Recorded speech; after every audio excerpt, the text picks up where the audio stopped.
बोलो जुबान केसरी। ಎಲ್ಲರೂ ಈಗ ಹೇಳಿ ಜುಬಾನ್ ಕೇಸರಿ. ಇವರ ಅಡ್ವರ್ಟೈಸ್ಮೆಂಟ್ ನೋಡಿದರೆ ಮೈಸೂರು ಪಾಕ್ ತಿಂತ ಇದ್ದಾರೇನೋ ಅನ್ಕೋಬೇಕು. ಆಕ್ಟರ್ಗಳು ಗುಟ್ಕಾ ಹಾಕೋದಿಲ್ಲ, ಗುಟ್ಕಾ ಅಡ್ವರ್ಟೈಸ್ಮೆಂಟ್ಗಳಿಗೆ ಮಾತ್ರ ಬರ್ತಾರೆ. ವರ್ಷಕ್ಕೆ 2,000 ಕೋಟಿಗೂ ಅಧಿಕ ದುಡ್ಡು ಅಡ್ವರ್ಟೈಸ್ಮೆಂಟ್ಗೆ ಖರ್ಚು ಮಾಡ್ತಾರೆ ಈ ಗುಟ್ಕಾ ಬ್ರ್ಯಾಂಡ್ಗಳು. ಈಗ ನೀವೇ ಲೆಕ್ಕ ಹಾಕಬಹುದು ವೀಕ್ಷಕರೇ, ಇವರ ಬಳಿ ಎಷ್ಟು ದುಡ್ಡಿದೆ ಎಂದು. ಗುಟ್ಕಾ ತಿನ್ನಬಾರದು, ತಿಂದರೆ ಕ್ಯಾನ್ಸರ್ ಬರುತ್ತೆ. ಹೌದು, ಖಂಡಿತ ಸತ್ಯ. ಈ ವಿಷಕಾರಿ ಗುಟ್ಕಾ ಕಾರ್ಖಾನೆಯಲ್ಲಿ ಹೇಗೆ ಮಾಡುತ್ತಾರೆ ಎಲ್ಲಾದರೂ ನೋಡಿದ್ದೀರಾ? ಈ ಗುಟ್ಕಾ ತಯಾರು ಮಾಡೋದಕ್ಕೆ ಒಂದು ಸೀಕ್ರೆಟ್ ಇಂಗ್ರೀಡಿಯೆಂಟ್ಸ್ ಬಳಸಲಾಗುತ್ತೆ. ಅದನ್ನು ನಿಮಗೆ ಯಾರು ಹೇಳೋದಿಲ್ಲ, ಆದರೆ ಈ ವಿಡಿಯೋದಲ್ಲಿ ನಿಮಗೆ ತೋರಿಸುತ್ತೇನೆ. ದಯವಿಟ್ಟು ನನ್ನ ವಿನಂತಿ, ವಿಡಿಯೋನ ಸ್ಕಿಪ್ ಮಾಡಬೇಡಿ. ವಿಡಿಯೋ ತುಂಬ ಇಂಟ್ರೆಸ್ಟಿಂಗ್ ಆಗಿದೆ. ಈ ಗುಟ್ಕಾ ಮಾಡೋದಕ್ಕೆ ಮೊಟ್ಟ ಮೊದಲು ಬೇಕಿರುವ ಪದಾರ್ಥ ಅಂದರೆ ಅಡಿಕೆ. ಅಡಿಕೆ ಹೇಗೆ ಸಿಗುತ್ತೆ? ಅಡಿಕೆ ಮರದಿಂದ. ಈ ಮರಗಳಲ್ಲಿ ಬೆಳೆದ ಅಡಿಕೆ ಗೊಂಚಲುಗಳನ್ನು ತೆಗೆದು ಬೀಟಿಂಗ್ ಮಾಡುತ್ತಾರೆ. ಬೀಟಿಂಗ್ ಅಂದರೆ ಅಡಿಕೆ ಗೊಂಚಲುಗಳನ್ನು ಚೆನ್ನಾಗಿ ಕೋಲು ಅಥವಾ ಗೋಡೆಗೆ ಬಡಿದು ಅಡಿಕೆ ಹೊರಗೆ ತೆಗೆಯುವ ಪ್ರಕ್ರಿಯೆಗೆ ಬೀಟಿಂಗ್ ಎಂದು ಕರೆಯುತ್ತಾರೆ. ಹೀಗೆ ಹೊರಬಂದ ಅಡಿಗೆಯನ್ನು ಸ್ವಲ್ಪ ದಿನಗಳ ಕಾಲ ಬಿಸಿಲಿಗೆ ಒಣಗಿಸಲಾಗುತ್ತೆ.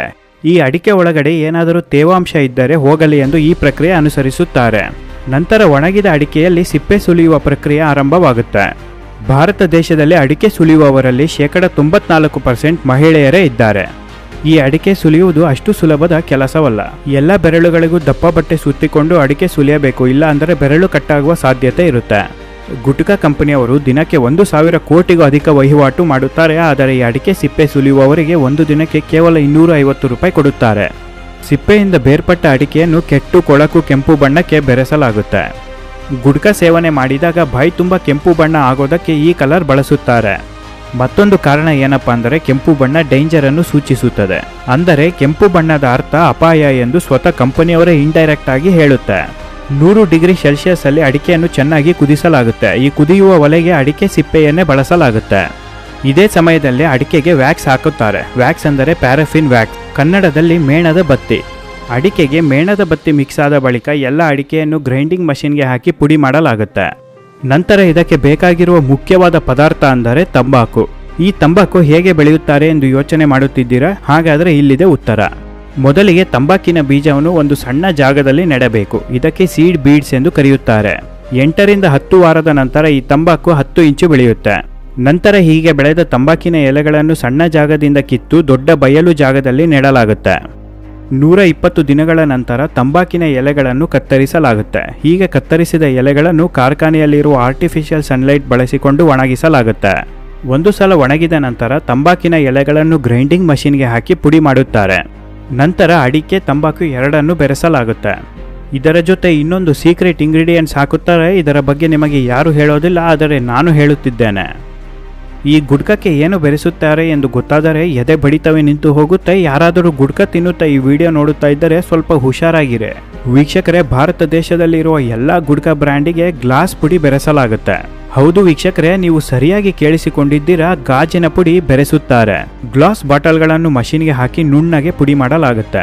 ಎಷ್ಟರ ಮಟ್ಟಿಗೆ ಪುಡಿ ಮಾಡುತ್ತಾರೆ ಅಂದರೆ ಇದು ಗ್ಲಾಸ್ ಪುಡಿ ಎಂದು ಯಾರಿಗೂ ಗೊತ್ತೇ ಆಗೋದಿಲ್ಲ.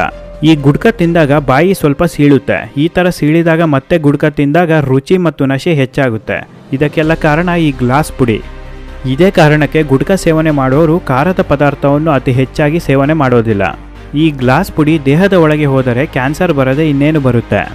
ನಂತರ ಸ್ವಲ್ಪ ಪ್ರಮಾಣದಲ್ಲಿ ಸಕ್ಕರೆ ಮಿಶ್ರಣ ಬೆರೆಸಿ ಎಲ್ಲವನ್ನು ಚೆನ್ನಾಗಿ ಮಿಕ್ಸ್ ಮಾಡಿ ಪ್ಯಾಕೆಟ್ ಒಳಗೆ ತುಂಬಿಸಿ ಮಾರಾಟಕ್ಕೆ ತೆಗೆದುಕೊಂಡು ಹೋಗುತ್ತಾರೆ.